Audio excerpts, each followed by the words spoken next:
પ્રભુ ઈસુના મૂલ્યવાન ગૌરવી નામમાં આજની સભાને પ્રેમી સલામ. જય મસીહ કી, પ્રેઝ ધ લોર્ડ. નવા સપ્તાહના માટે, નવા દિવસની ભેટને માટે આભાર. અને આપણા દિવસની શરૂઆત વચનથી શરૂઆત કરીએ છીએ અને સુવાર્તા વિશે, સુવાર્તાના જુદા સિદ્ધાંતો વિશે અત્યાર સુધી જોતા આવ્યા.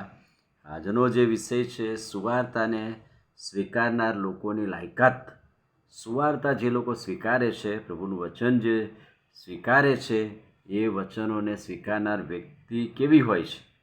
પહેલી વાત, તેઓ સત્ય વચનોને તજી દેતા નથી. જે સત્ય વચન મળ્યું છે આ જગતમાં, પૃથ્વી પર એવા કેટલાય વચનો અને એવી કેટલીય સુવાર્તા પ્રાપ્ત થાય છે.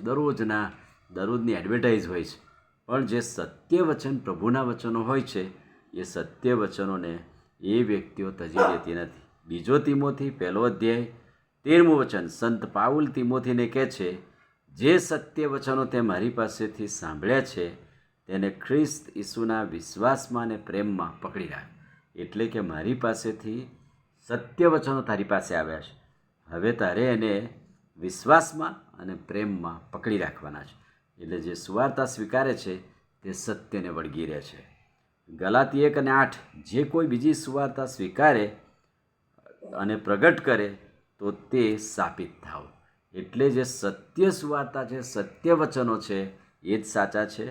એના સિવાય જે કોઈ સુવાર્તા સ્વીકારે બીજી અથવા પ્રગટ કરે તો તે શ્રાપિત થાવ, એમ પ્રભુનું વચન કહે છે. રોમીયોને પત્ર 1 અધ્યાય અને 16મું વચન એમ કહે છે, આ સત્ય સુવાર્તા સ્વીકારનાર વ્યક્તિ કદી જ શરમાતી નથી. સુવાર્તા વિશે મને કદી જ શરમ લાગતી નથી. જેમને સુવાર્તા મળી છે તેઓ કદી જ શરમાતા નથી.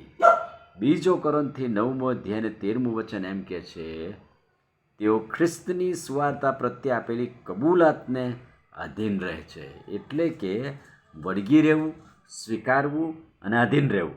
ખ્રિસ્તની સુવાર્તાને વળગી રહેવું, ખ્રિસ્તની સુવાર્તાને સ્વીકારવી અને ખ્રિસ્તની સુવાર્તા પ્રત્યે આધીનતા, કબૂલાત અને આધીનતા હોય છે એ વ્યક્તિ જે સુવાર્તા સ્વીકારે છે તે. ફિલિપી 1:27, માત્ર ખ્રિસ્તની સુવાર્તાની યોગ્ય આચરણ કરે છે. માત્ર ખ્રિસ્તની સુવાર્તા જ યોગ્ય આચરણ કરે છે. માર્ક 10:29 મુજબ, તેઓ સુવાર્તાને લીધે પોતાના ઘરને, મા બાપને, ભાઈ બહેનોને, છોકરા, ઘર, ખેતર મૂકી દીધા છે, તેઓ 100 ગણા પામશે. આ એક એવી લાયકાત છે, સુવાર્તાને લીધે સઘળું તજી દીધું હોય, ભાઈ બહેનો, માત પિતા, કુટુંબ, ખેતર, સઘળાને આ જ કાળમાં હમણાં જ 100 ગણા પ્રાપ્ત કરશે, એમ પ્રભુનું વચન કહે છે. એટલે સુવાર્તા સ્વીકારનારની લાયકાત એ આ પ્રભુના વચનોમાં આપણે જોઈએ છીએ. આમીન. પ્રાર્થના કરીએ. વાલા પ્રભુ, આજે સવારે અદ્ભુત સુવાર્તાની લાયકાત અમે જોઈ શકીએ છીએ. જે વ્યક્તિઓ એ વચનો સ્વીકારે છે, વચનમાં વિશ્વાસમાં વૃદ્ધિ પામે છે, વળગી રહે છે, આધીન રહે છે, કબૂલાત કરે છે, વચનના પ્રકાશમાં અમને દોરો. પ્રભુ ઈસુના નામમાં પ્રાર્થના કરીએ છીએ, સાંભળો ને માન્ય કરો. આમીન. God bless you.